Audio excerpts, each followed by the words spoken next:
शैतान इब्लीस की कहानी। इब्लीस के वालिद का नाम चलीपा था और कुनियत अबू अलगवी थी। इसके बाप चलीपा का चेहरा बब्बर शेर जैसा था। वो निहायत कदावर और बहादुर था और उसका लक़ब शासन था। इसकी कौम इसे शासन के नाम से मुखातिब करती थी, जिसके मानी दिल हिला देने के।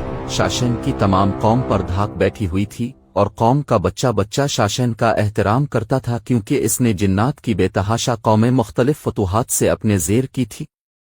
इब्लीस लईन की वालिदा का नाम तबलेस था और उसकी वालिदा का चेहरा भेड़िए की मादा की तरह था और इसका लक़ब ज़ुब था। वो भी अपने शौहर की तरह निहायत दलेर और ताकतवर थी। इसने भी अपने खावंद के हमरा बेतहाशा जंगें जीती थी। इस हद तक बहादुर थी कि सारी कौम जिन्नात के बच्चे बच्चे की ज़बान पर था कि तबलेस के होते हुए दुनिया की कोई ताकत हमें ज़ेर नहीं कर सकती है। जिन्नात कौम की सरकशी जब हद से बढ़ गई, जब झगड़े फसाद से ज़मीन लरज़ उठी, तो आसमानों से फरिश्तों को हुक्म आ गया कि जाओ उन सरकश जिन्नात को मार फेंको।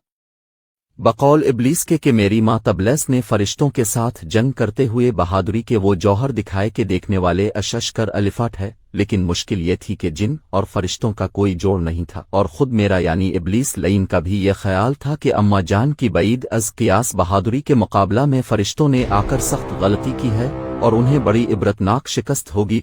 लेकिन अल्लाह जाने किया हुआ कि हम कमज़ोर पड़ गए और फरिश्ते हम पर गालिब आते गए। इस अजीब व गरीब जंग का समा कुछ ऐसा नाकाबिल फहम था कि सारी कौम हैरत में थी। फरिश्तों का वार हम पर खूब पड़ रहा था, लेकिन हमारा वार कुछ ऐसा ओछा और बुज़दिलाना पड़ रहा था कि हमें खुद हैरत होती थी।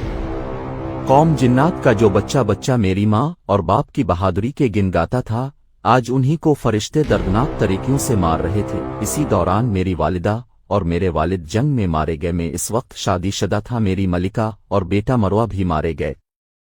चूंकि इब्लीस के वालिद का चेहरा शेर की तरह और वालिदा का चेहरा भेड़िए की तरह था, लिहाजा इल्म क़ियाफ़ा की राव से इब्लीस में दोनों खुसूसियात हैं, यानी वो निहायत खुददारू सरकश और मक्कार और साथ ही निहायत खुद गरज फरेबी और धोखाबाज भी है। फरिश्तों और कौम इब्लीस जिन्नात के दरमियान जो जंग हुई थी, इसमें जो जिन्नात कैदी बनाए गए, इन कैदियों में शहजादा इब्लीस भी मौजूद था। फरिश्ते जब बारगाह ताला में हाजिर हुए तो उनको हुक्म हुआ अलिफ अज़ाज़ील की बेहतरीन तरबियत करो। चनाचा फरिश्तों ने इब्लीस की तरबियत बेहतरीन अंदाज से की।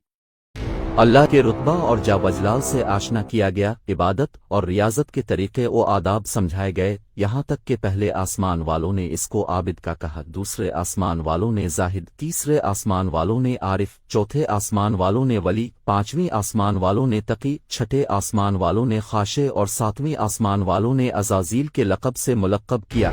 चंद ही अरसे में ये अपनी फितरी तेज़ी व तर्रारी के सबब सब कुछ सीख गया और वही फरिश्ते जो कभी इसके मुअल्लिम व अतालिक थे, बहुक्म खुदावंदी उलूम आलिया में इमदाद लेने लगेगे। रफ्ता रफ्ता अज़ाज़ील अपनी काबिलियत के बाइस फरिश्तों का उस्ताद बन गया। सुबहान अल्लाह, कुदरत भी कैसे कैसे अजूबे पेश करती है। इब्लीस अपनी इबादत व ज़ाहिद में इतना मुकर्रब हुआ कि मुख्तलिफ आसमानों में इसके मुख्तलिफ रुतबे बने। अल्लाह तबारक ताला का हमेशा से एक दस्तूर है कि वो अपनी राय को सबसे अलग थलग रखते हैं और किसी को भी इस अमर की खबर नहीं हो पाती। अल्लाह तबारक ताला फरमाते कि जिसे चाहता हूँ इज्जत देता हूँ और जिसे चाहता हूँ ज़िल्लत देता हूँ। पैदाइश आदम अलैहिस्सलाम और खिलाफत इलाही का बयान। एक रोज़ अज़ाज़ील अल्लाह तबारक ताला की हम्द व सना बयान करता हुआ जब हफ्त अफलाक की सैर करता हुआ लौ महफूज तक पहुँचा तो किया देखता है कि लौ महफूज पर एक इबारत लिखी हुई है, हमारा एक बंदा ऐसा है जिसे हम अनवा वाक़साम की नेमतों से मालामाल करेंगे और ज़मीन से इसको आसमान पर पहुंचा देंगे और आसमान से फिर इसको जन्नत में ले जाएंगे। इसके बाद हम एक ख़ास काम पर इसको मामूर करेंगे, लेकिन वो इनकार करेगा और बगावत पर आमादा हो जाएगा। अज़ाज़ील इस इबारत को पढ़कर हैरत ज़दा हुआ और अपने दिल में ख्याल करने लगा कि ऐसा एहसान फरामोश भला कौन होगा। दोबारा इबारत पर गौर किया तो इबारत के करीब ही निहायत वाज़े लिखा हुआ नजर आया। ये पढ़कर वह तकरीबन 2000 साल तक रोता रहा और खुद पर ही लान तान करता रहा कि ऐसा बदबख्त कौन हो सकता है जो रब करीम का नाफरमान ने। घबरा कर बारगान इलाही में हाजिरी दी और बोला, ए रब अल आलमीन, ये शैतान अल रजीम कौन है कि जिससे पनाह मांगनी चाहिए है। अल्लाह तबारक ताला ने फरमाया कि हमारे एक बंदा है जो अनवा वाक़साम की नेमतों से सरफराज किया जाएगा, लेकिन हमारे एक हुक्म को ना मानने के बाइस मरदूद बारगाह हो जाएगा। अज़ाज़ील ने अर्ज़ की, बार अल्लाह, میں اس ملوم کو دیکھنا چاہتا ہوں، اللہ تبارک تعالیٰ نے فرمایا تو جلد اسے دیکھے گا۔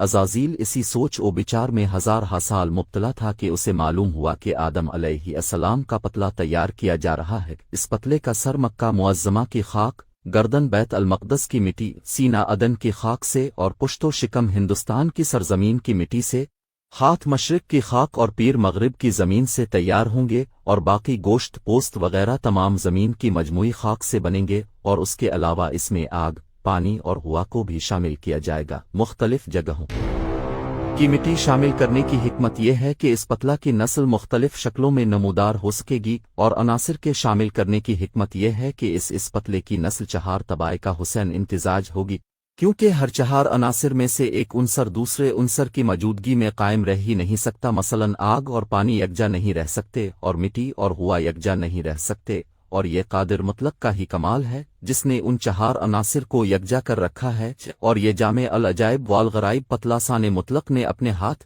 جیسا کہ اس کی شان کے لائق ہے، کیسے بنائے گا۔ پھر جب پتلے کو تیار کر لیا گیا تو پتلے کو زمین پر بھیج دیا گیا۔ عزازیل فوراً اس پتلے کو دیکھنے کے لیے زمین پر پہنچا تاکہ دیکھ سکے کہ اس کی اندرونی اور بیرونی ساخت کیسی ہے، اور اس کے اندر کس قسم کی یعنی نظام رکھا گیا۔ سب سے پہلے عزازیل نے پتلے کو ٹھونک بجا کر دیکھا تو پتلے سے ایک بڑی ہی عجیب و غریب آواز پیدا ہوئی۔ جب بیرونی مشاہدے کے بعد عزازیل کسی بھی حتمی نتیجے پر نہ پہنچ سکا تو اپنی مخصوص طاقتوں کے ذریعے پتلے کے اندر داخل ہو گیا۔ شاید اسی لیے کہا گیا ہے شیطان تمہاری رگوں میں خون کی طرح دوڑتا ہے، تاکہ پتلے کا اندرونی مطالعہ کر سکے۔ دوران سیر اس کو بہت ساری معلوم ہوئی، اور عزازیل نے اپنی طویل عمر میں جو کچھ دیکھا تھا وہ سب اس پتلے میں موجود تھا۔ چنانچہ جب وہ رگ رگ کی سیر کرتا ہوا قلب تک پہنچا تو قلب کچھ اس طرح بند کیا گیا تھا کہ اپنی مخصوص طاقتوں اور مخفی علوم جاننے کے باوجود قلب کو نہ کھول سکا۔ شاید اسی لیے کہا گیا ہے کہ میں کسی چیز میں نہیں سماتا، لیکن مومن کا قلب ایسی جگہ ہے جہاں میں سما جاتا ہوں، اور نہ اس کے اندرونی حالات معلوم کر سکا کیونکہ خالق نے اسے سویر باماہر کر دیا تھا۔ پس عزازیل سمجھ گیا کہ اس پراسرار ڈبیا میں کوئی خاص خزانہ چھپایا گیا ہے جسے مجھ سے پوشیدہ رکھنے کا مکمل انتظام کیا گیا ہے۔ ابلیس کو انسان پر کوئی اختیار حاصل نہیں کہ وہ زبردستی اسے کھینچ کر اپنی راہ پر لے جائے، وہ صرف بہلانے پھسلانے سے کام لے سکتا ہے۔ شیطان کے 5 اہم ساتھی ہیں جن کے نام درج ذیل ہیں۔ صبر اس کے اختیار میں مصیبتوں کا کاروبار ہے، جس میں لوگ ہائے واویلا کرتے ہیں اور گریباں پیرتی ہیں، منہ پر تمانچے مارتے ہیں اور جاہلیت کے نعرے لگاتے ہیں، اور یہ لوگوں کو بدی کا مرتکب کرتا ہے اور اسے ان پر اچھا اور پسندیدہ کر کے دکھاتا ہے۔ مسعود یہ کذب اور دروغ پر مامور ہے جسے لوگ کان لگا کر سنیں، تجسس کریں اور ادھی سن کر مزید اضافہ خود کر لیں۔ یہ انسانوں کی شکل اپنا کر ان سے ملتا ہے اور انہیں فساد برپا کرنے کی جھوٹی خبریں سناتا ہے۔ تیسم یہ آدمی کے ساتھ گھر میں داخل ہوتا ہے اور گھر والوں کے عیب دکھاتا ہے اور ان پر غضبناک کرتا ہے۔ زکنور یہ بازاروں کا مختار ہے، بازاروں میں آ کر یہ قسم قم کی بدی اور بددیانتی کے جھنڈے گاڑتا ہے۔ غرض شیطان مردود نے کل مختار مالک سے دشمنی نبھائی اور یوں وہ مردود ٹھہرا۔